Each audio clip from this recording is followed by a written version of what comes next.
Good morning. Welcome to Inquisition Update. My name's Tom Fress, and I'll be your host for the next hour. We're going to continue now our reading and discussion of the book, The Papacy and the Civil Power by R.W. Thompson. We've been talking about this papacy of Gregory VII and how he extended the temporal power of the Pope and the many means by which he did it. And we're still in discussion about Pope Gregory VII. And we'll continue now on page 410 of the book, if you're following along, beginning at the top of the page. If we look at the luster which rested upon the brow of the pagan Caesar, we're dazzled by its splendor. Yet if we pause to inquire how he won the diadem, we almost hear the groans of the multitude of victims who were crushed beneath his heel.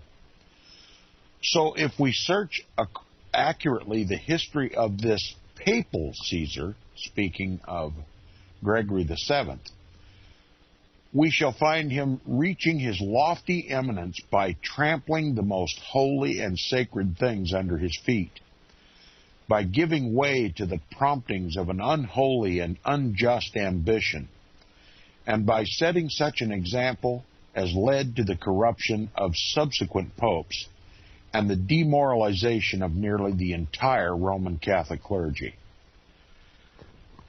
The successors of Gregory VII not only adopted his principles, but followed his example so far as they were permitted by surrounding circumstances to do so.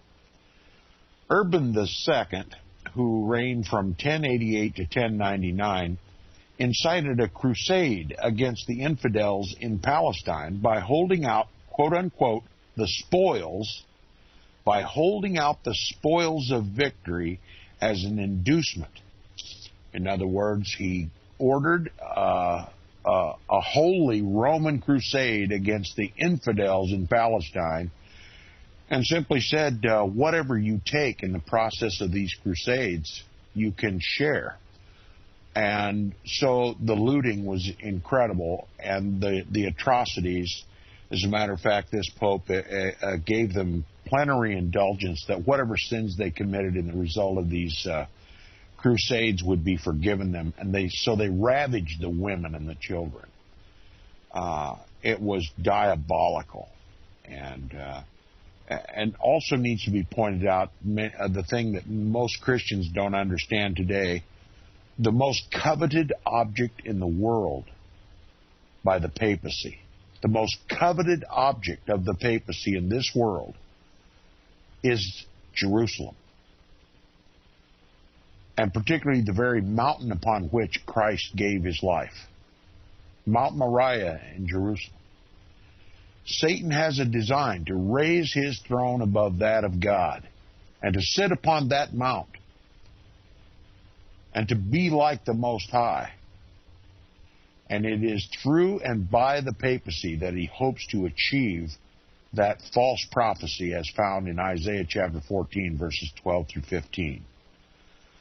So the Pope made his first attempt to capture the quote-unquote Holy Land, and Calixtus, that was Urban II, by the way, and Calixtus II, also one of the successors of this diabolical Pope Gregory VII, Calixtus II, who reigned from 1118 to 1124, gave to a monk the authority to subjugate the Church of England to the court of Rome, and of reestablishing the Pope's authority in France.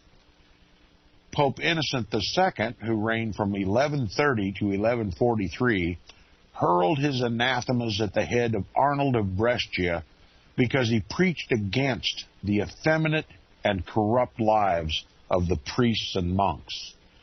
See, all heavenly thunder rains down upon your head if you dare to mention the sexual depravity of the Roman Catholic priesthood. It says Adrian IV, who reigned from 1154 to 1159, excommunicated the king of Sicily and granted the crown of Ireland to the king of England. All these things were done in the name of religion by its perversion to uses never contemplated by Christ or the apostles. The character of St. Peter was wholly changed. Instead of being a minister of peace and love, sent forth without staff or script to preach the gospel, he was transformed, and I will add the words, by the papacy, he was transformed into a temporal prince, ambitiously striving after the conquest and subjugation of the world. The Gratian decretals, remember we were talking about the pseudo-Isidorian decretals, they've been added to. And this is an example of it. It said the Gratian decretals made their appearance about the middle of the 12th century. These were issued from Bologna, then renowned for having the best law school in Europe. Now you know what the law schools are all about. They're all about studying Roman Catholic canon law. It says these Gratian decretals, also forgeries, were issued from Bologna, then renowned for having the best law schools in Europe, and were put forth under the sanction of the highest ecclesiastical authority. Okay, what's the highest ecclesiastical authority? The papacy, right?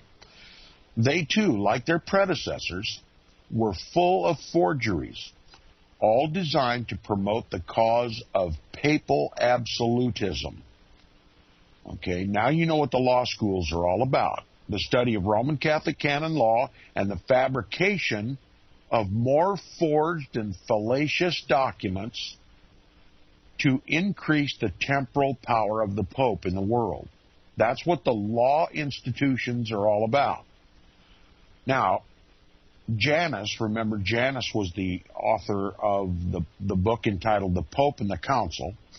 Janus says of them, speaking of these Gratian decretals, quote, in this work, the Isidorian forgeries were combined with those of the Gregorian writers, Deusdedit, Anselm, Gregory of Pavia, and with Gratian's own additions. His work displaced all the older collections of canon law and became the manual and repertory, not for canonists only, but for the scholastic theologians who, for the most part, derived all their knowledge of fathers and councils from it. Okay? So this is their sole source of knowledge, these false decretals.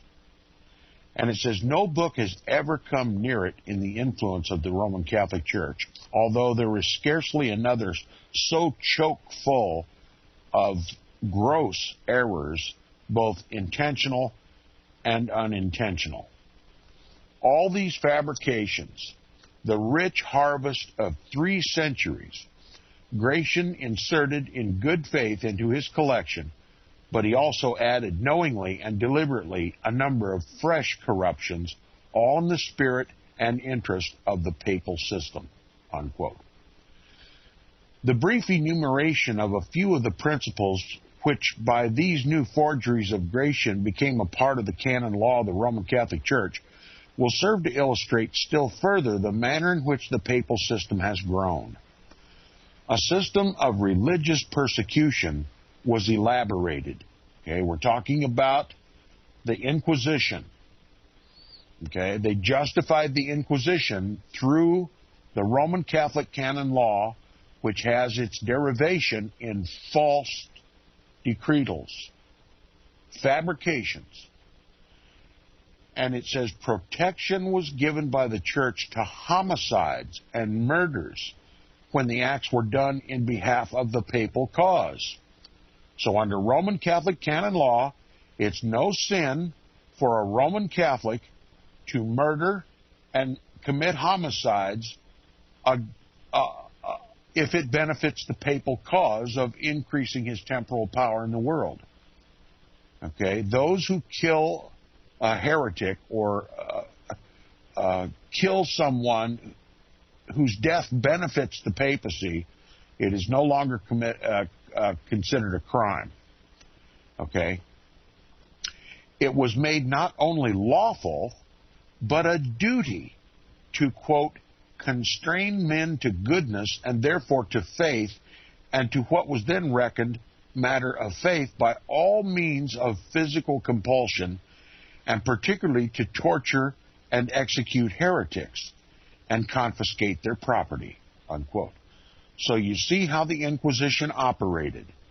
It was designed to force physical compulsion and obedience to the faith of the Roman Catholic Church.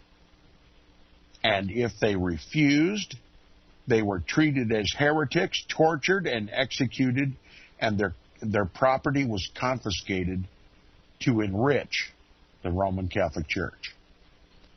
And now you see one of the sources of the great wealth of the Roman Catholic Church, which has murdered the saints for no other reason than to acquire their property, much less to silence the truth. Now it was provided that whosoever shall kill an excommunicated person out of zeal to the church was by no means a murderer, because all who are declared bad by the Roman Catholic Church authorities are not only to be scourged, but executed. All who, quote, dare to disobey a papal command or speak against a papal decision or doctrine, unquote, were made heretics. Okay? So that makes me a heretic. And I know what my end is going to be. But we'll continue. It says, the Pope was placed upon an equality with Christ. These decretals declared that as Christ submitted to the law on earth, though in truth he was its Lord, so the Pope is high above all the laws of the Church and can dispose of them as he will, since they derive all their force from him alone, unquote. Now, were you listening carefully? Do you see the rank, in-your-face hypocrisy of this, and the very proclamation that the Pope, the papacy, is the very antithesis of Christ? Now, it's all in here. So let's bring it back up, and as the cattle ranchers would tell you, let's ruminate on this. Let's throw this back up and chew on it some more so as to extract all the juice from it, all right? Here's what he said. Quote, as Christ submitted to the law on earth, though in truth he was its Lord, so the Pope is high above all laws of the Church and can dispose of them as he will, since they derive all their force from him alone, unquote. So that's a tenet in Roman Catholic canon law. First of all, that Christ kept the law. It was his law. He was Lord of the law. He wrote the law and gave it to Moses on the top of the mountain. And we all know, as Bible-believing Christians, had Christ faltered in one area of the law, he'd have been guilty of all, and his blood would have been worthless to us. No redemption.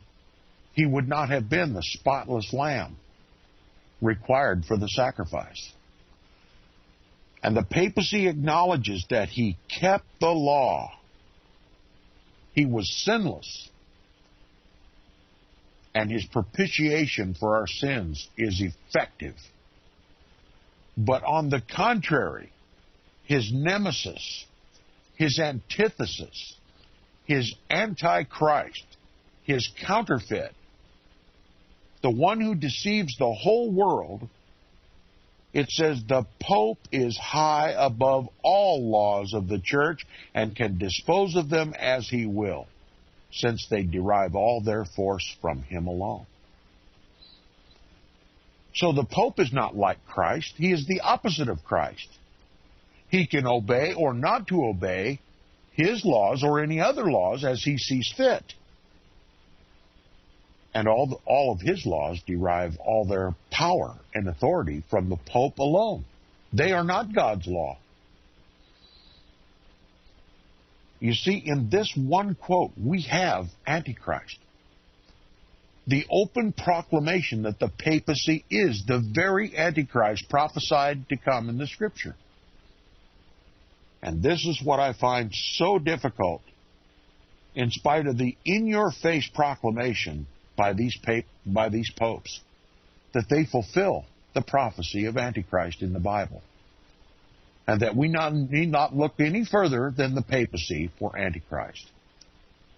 And the popes have been around since, well, nearly 2,000 years. And yet we still insist in the Christian world today that Antichrist won't come until the last 7 years of time. And he's been with us all the time. Trampling God's people, shedding their blood, silencing the truth, corrupting the Bible, proclaiming himself to be the vicar and replacement of God on earth. He's fulfilled all the prophecies. It cannot be denied, but it is.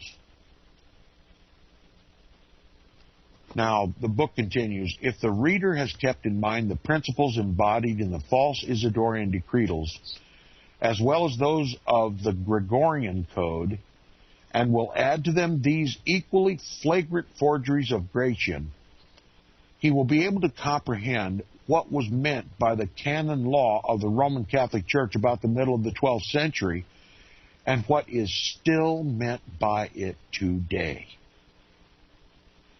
It took more than 1,000 years from the close of the apostolic era for these principles to grow and expand into the wonderful proportions they had then acquired. And even then, the popes were indebted to the basest and most palpable forgeries for their existence. Pope Adrian IV became pope in the year 1154. When Frederick Barbarossa, the Emperor of Germany, consented to be crowned by the Pope, he made a concession to the papal authority, which greatly flattered the pride and aroused the ambition of Pope Adrian. But besides his cession of Ireland to England, his pontificate was distinguished by nothing else so much as the conviction and execution of Arnold of Brescia by burning on account of his denunciation of the corruptions of the Roman priesthood.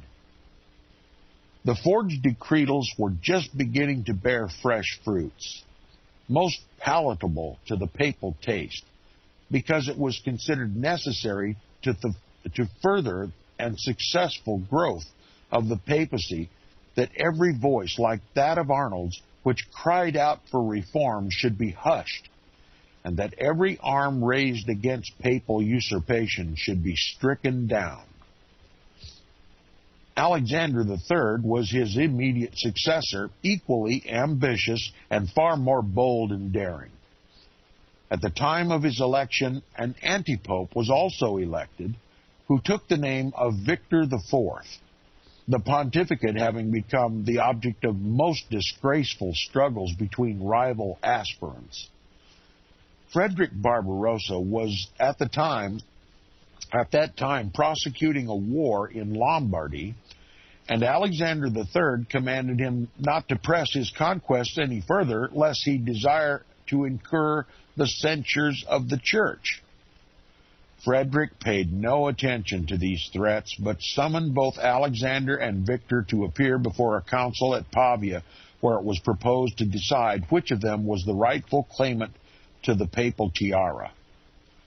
Alexander treated the order of the emperor with as much disdain as his own had received, and both anathematized and excommunicated Frederick, declaring that, quote, the power of the popes is superior to that of princes, unquote. The council, however, assembled and decided in favor of Victor IV, who was crowned at Pavia and recognized as pope by the bishops and clergy of Germany and Lombardy. Alexander now excommunicated Frederick the second time and declared all his subjects freed from their oath of fidelity to him.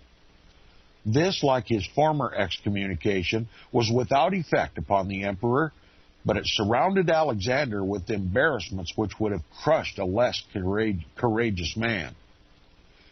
With the Emperor of Germany and the kings of Denmark, Sweden, Norway, and Lombardy recognizing Victor as the Pope, and without any other support than the doubtful and hesitating alliance of the kings of France and England, Alexander III bore up against the pressure with wonderful ability. Though unable to reach the papal palace in Rome, he was, nevertheless, quote, every inch a king, unquote, bold, firm, and defiant.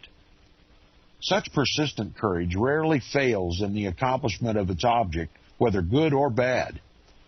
At the death of Victor, which occurred in the year 1164 after the schism had lasted about 5 years, the whole aspect of affairs underwent a change. The exactions of Frederick in Lombardy had caused a formidable party to be formed against him there, and Alexander, taking advantage of the disaffection, was enabled by the use of money, there we go, money getting involved, to buy his way into the city of Rome. Seated now upon the chair of Peter and without a rival, he was able to turn his attention to the difficulties between the Holy See and the King of England, growing out of the exertions of Becket, Archbishop of Canterbury, to bring that country into complete obedience to Rome. This he did so effectually that in a short time he had the satisfaction of seeing the English king completely humiliated before him, begging his pontifical protection, and disgracefully swearing that he would, quote, submit always to the Roman Church, unquote, and requiring his sons to do the same. The contest between Alexander and Frederick was long and fierce. The emperor marched into Italy with his army, but was repulsed. At one time, a pestilence swept off his soldiers so rapidly before the walls of Rome that he was compelled to retreat, which strengthened Alexander on account of the popular belief that it was the work of a divine hand.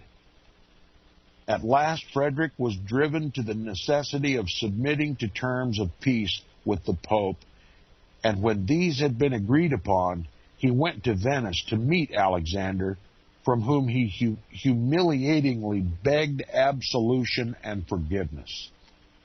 The following account of this disgraceful scene is copied by Cormenin from the history of Fortunatus Almus.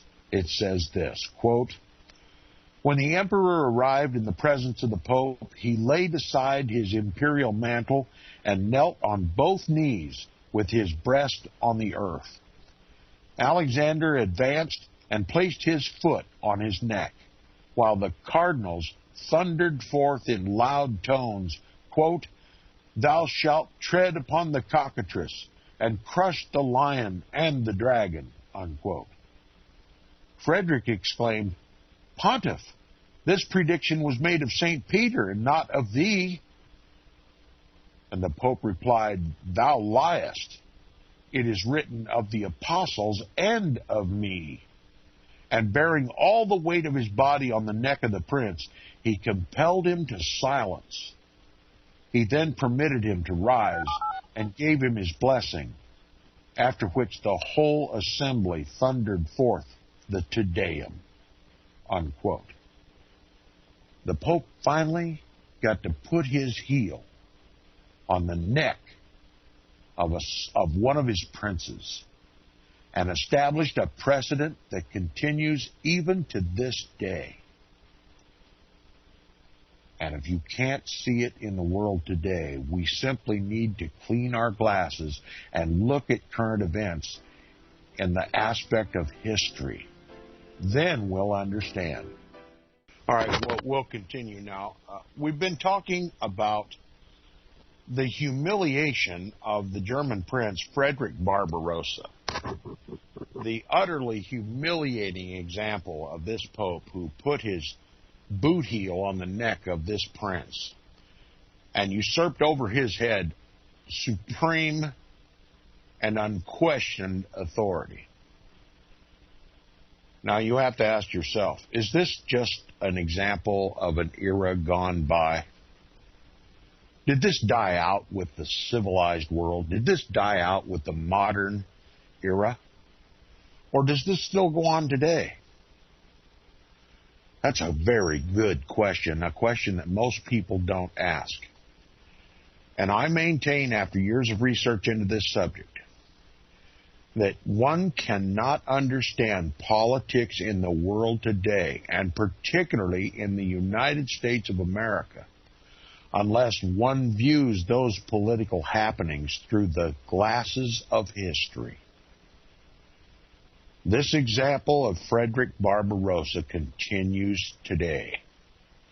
And the kings of the earth have their necks under the boot heel of the papacy. And we're headed for the global conquest of the popes. And that civil law is only Roman Catholic canon law under another cover. Think about that for a while, and what it bodes for the gospel and for Jesus Christ and his people. Now we'll continue. It says, the next day, Frederick Barbarossa, the degraded emperor of the great German nation, kissed the feet of Alexander and, on foot, led his horse by the bridle as he returned from the solemn mass to the pontifical palace. And thus Alexander III succeeded in accomplishing what many of his predecessors had striven for, actually placing his foot upon the neck of one of the greatest and proudest of earthly monarchs. The papacy had now risen to a height of grandeur and power which it had never reached before. The sword of Peter had conquered the sword of Caesar. This event gave so much joy to Rome that a picture of the Pope treading under his feet the head of the emperor hung for a long time upon the walls of St. Peter's Church at Rome and was afterward painted in the hall of the Vatican.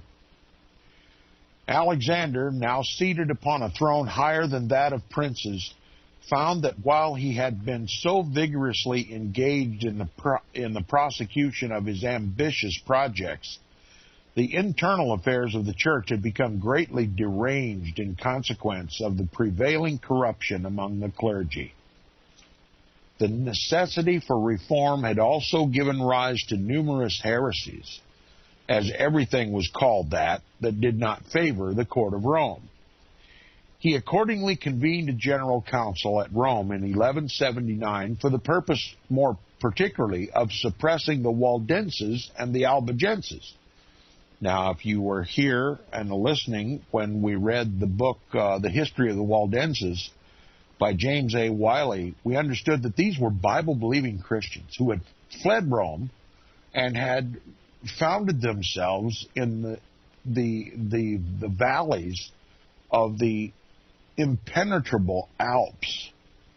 And they sought refuge in the mountains, in the valleys of those mountains. They believed that they were saved by the blood of Jesus Christ and that he alone was their king. And his one-time blood sacrifice was sufficient for their redemption. And therefore, they threw off the authority of the papacy, and they saw the Mass as an abomination.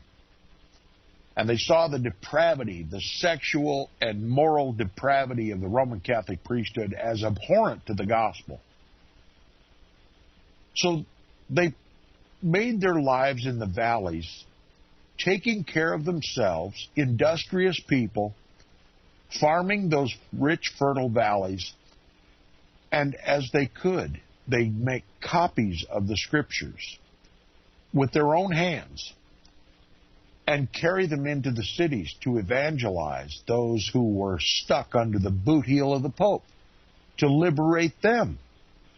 Well, you might notice that the papacy saw them as a mortal enemy, because had the truth of the gospel been spread by these Albigenses and these Waldenses, Rome would have been destroyed from within. There would have been a Protestant Reformation. And in order to stave that off, the papacy declared a crusade against these God-fearing, Bible-believing people. Now, continuing with the book, it says, among other decrees, this council enacted a canon which these humble and devout Christians are called abominable and execrable heretics, the faithful are admonished to take up arms. That is, the Roman Catholics are admonished to take up arms against them under the promise of indulgences. Yes, that's right. If you go kill the Waldenses and the Albigenses, we'll forgive you of all your sins. And we'll assure you a place at the right hand of St. Peter in heaven. That's what the papacy promises them. Carte blanche forgiveness for any sin that they might commit, and give them free rein to take whatever property that the Waldensians possessed. Carte blanche indulgences. They were admonished to take up arms against the Waldenses and Albigensians under the promise of indulgences, are released from all their obligations to them, even though they may arise out of the treaty stipulations, are agreed for all their oaths to them, are freed from all their oaths to them, however solemn, and are conjoined, quote, to confiscate their goods, reduce them to slavery, and put to death all who are unwilling to be converted. Not converted to Christ, but converted to Antichrist.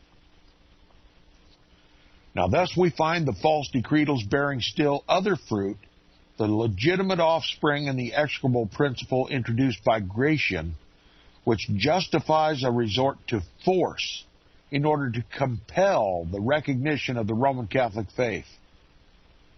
You see how Rome evangelizes? Not by reason, not by the Scriptures, not by prayer and fasting, but by force. And that force is applied at this time, particularly by the church, but through the civil power. Okay? That force is applied, that force of conversion to Roman Catholicism is applied through the civil power, through the governments of the world.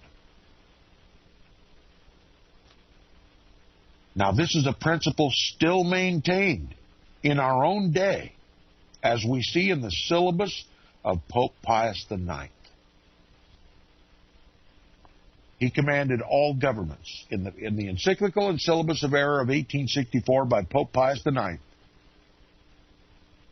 He insisted that all the governments of the world obey him, and that any freedom given to the people, such as freedom of speech to criticize both the Pope and the King, were abject heresies to be rooted out. There goes your First Amendment. And that the only church worthy of state sanction is the true church, the Roman Catholic Church, and it should be the state religion of every nation. That's what's in the encyclical, and we're going to get to that encyclical and syllabus of error as we continue in the book.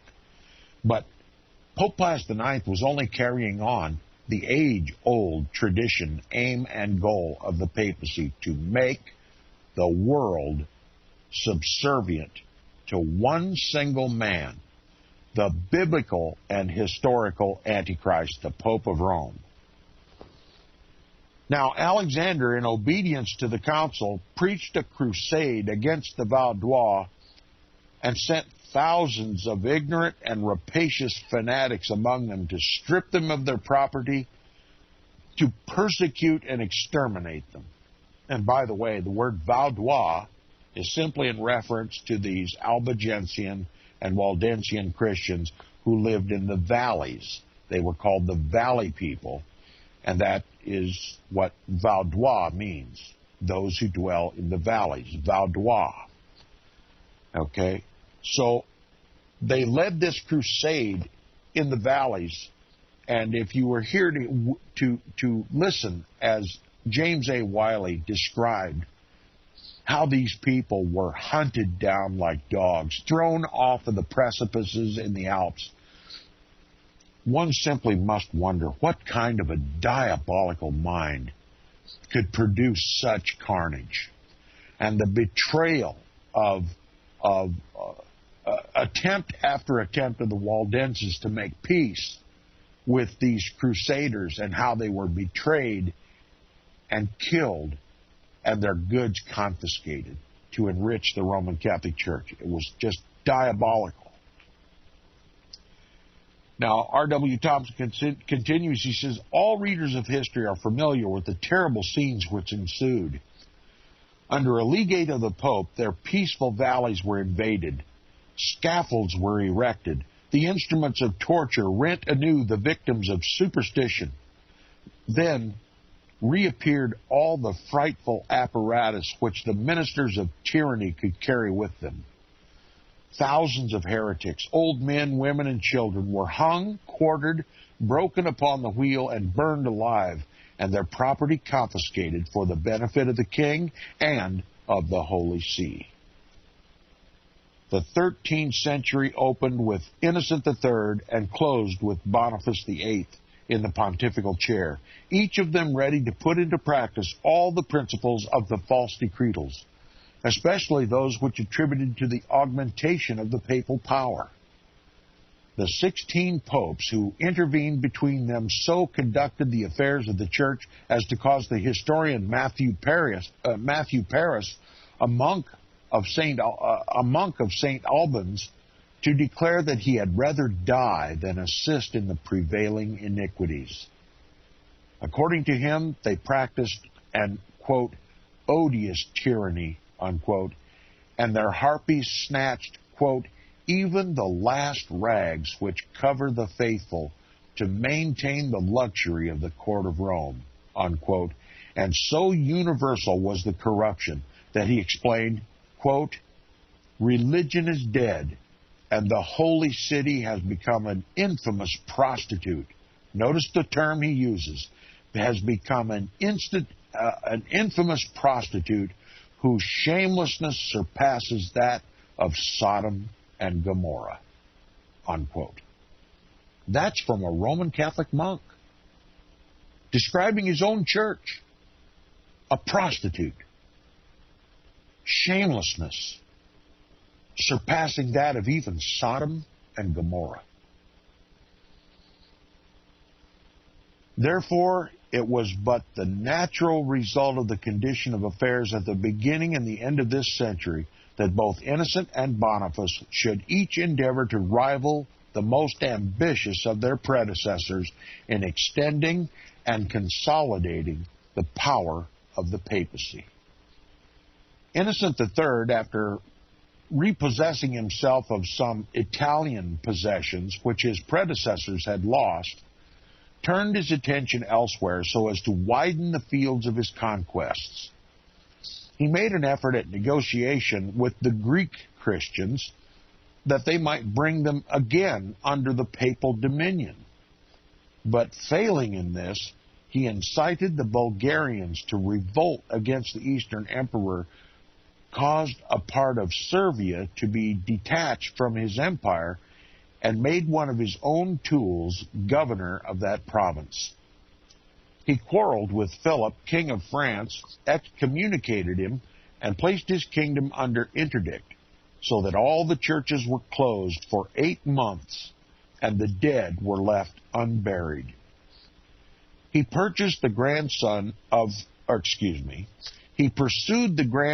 of Frederick Barbarossa, who was the legitimate heir to the throne of Germany, with his implacable hatred, and endeavored to dispossess him by declaring first for Philip of Swabia and then for Otho of Saxony, after the latter had made him large presents.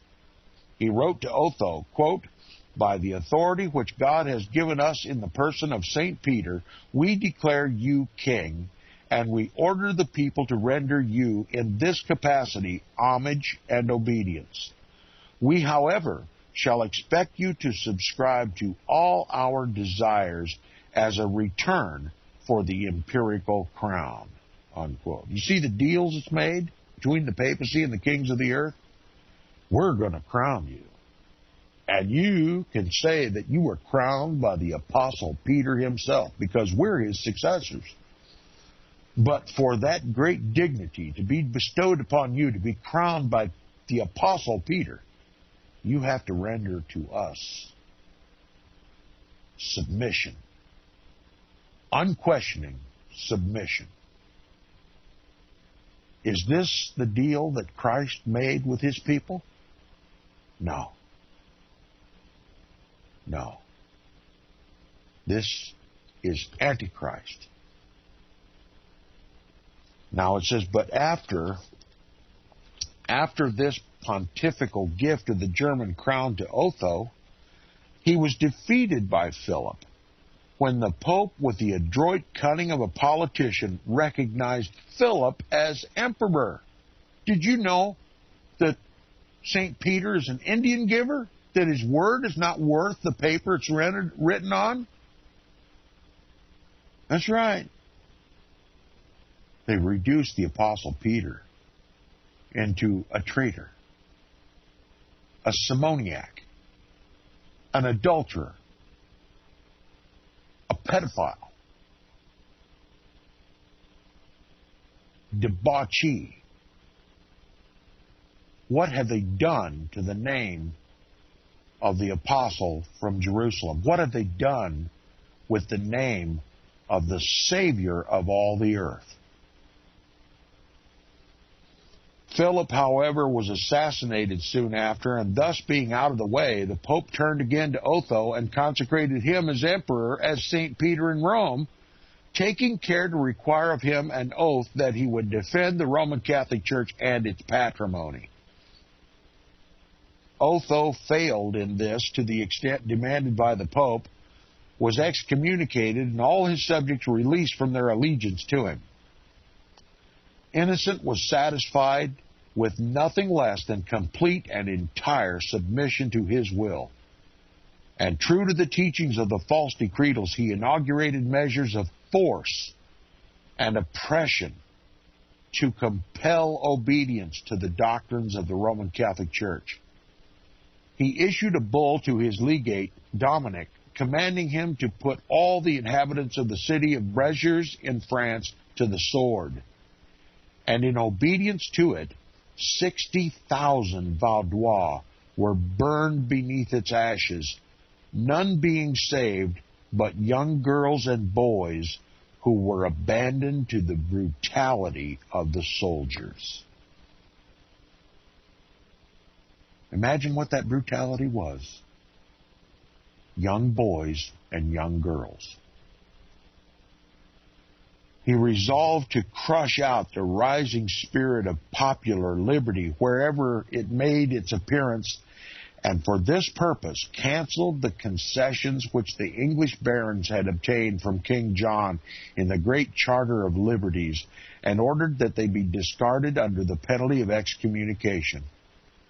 In all these acts and others of a kindred character, he showed himself possessed of very high qualities as the leader of a party, but all that he did was prompted by but one motive, that of raising the papacy above all the thrones and governments of earth. This, with him, was an all-absorbing and controlling passion. The canon law, founded as it then stood, mainly upon the pseudo-Isidorian, the Gregorian, and the Gratian forgeries, had already been constructed and construed with this end in view, and therefore the personal interest, no less than the ambition of Innocent III, led him to preserve all these forgeries with care, so that in the course of time, a time that comes right down to our day, in the course of time, the quote-unquote pious fraud might become sanctified by time because perpetrated in the name of St. Peter.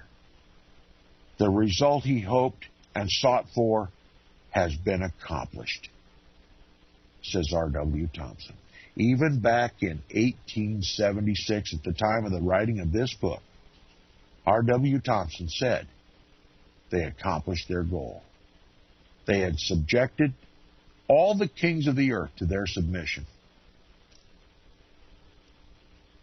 R.W. Thompson is literally predicting the New World Order. It's simply the Old World Order restored.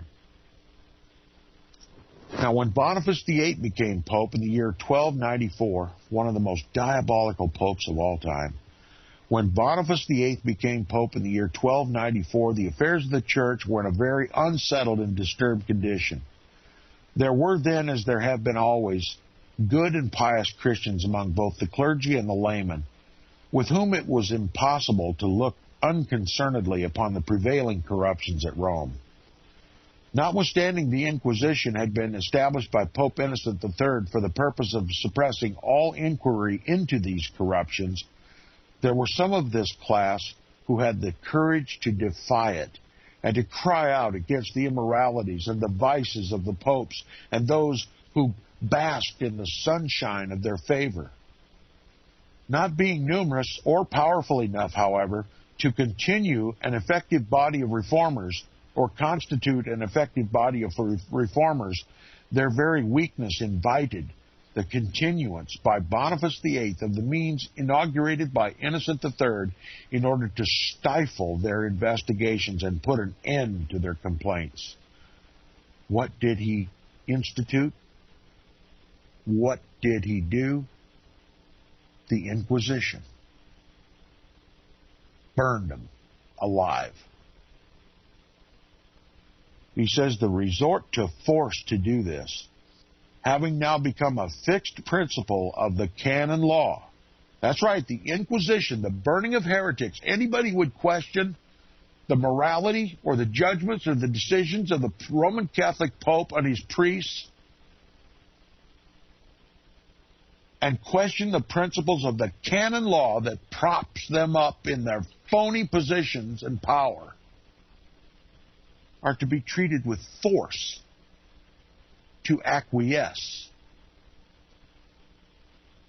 Boniface, in continuing to employ it, not only had the example of his predecessors to justify him, but acted in accordance with his own inclinations. Caesonius said of him while he was a cardinal, quote, "This cardinal had a great depth of iniquity, knavery, audacity, and cruelty, as well as a measureless ambition and an insatiable avarice," unquote. And many opportunities were offered him during his pontificate to exhibit all these characteristics. Boniface VIII made a cruel and unjustifiable war upon the family of the Colonnas. There were 2 cardinals of this family, and these he drove out of Italy, despoiling them of their property and seizing their castles. He quarreled with Philip, the King of France, about this affair with the Earl of Flanders, one of his subjects, and threatened to interdict the kingdom unless he would recognize his temporal power over them. He commanded the clergy of France not to pay anything to the king for the support of the government without his consent. He declared in a bull issued for the purpose that, quote, God had established him over kings and kingdoms, to pluck up, to destroy, to scatter, and to build, that the king of France ought not to think he has no superior, and is not subject to the Pope, that he who is of that opinion is a fool and an infidel, unquote. He addressed himself thus to Philip, quote, Boniface the bishop, a servant of the servants of God, to Philip, king of France, fear God and keep his commandments. We will you to know that you are subject to us, both in temporals and in spirituals. We declare them heretics who believe the contrary, unquote. These are the words of Antichrist. Let it sink to the marrow of your bones. Prophecies fulfilled. And we'll continue with our reading and discussion of the book, The Papacy and the Civil Power by R.W. Thompson on the broadcast tomorrow. Thanks for listening.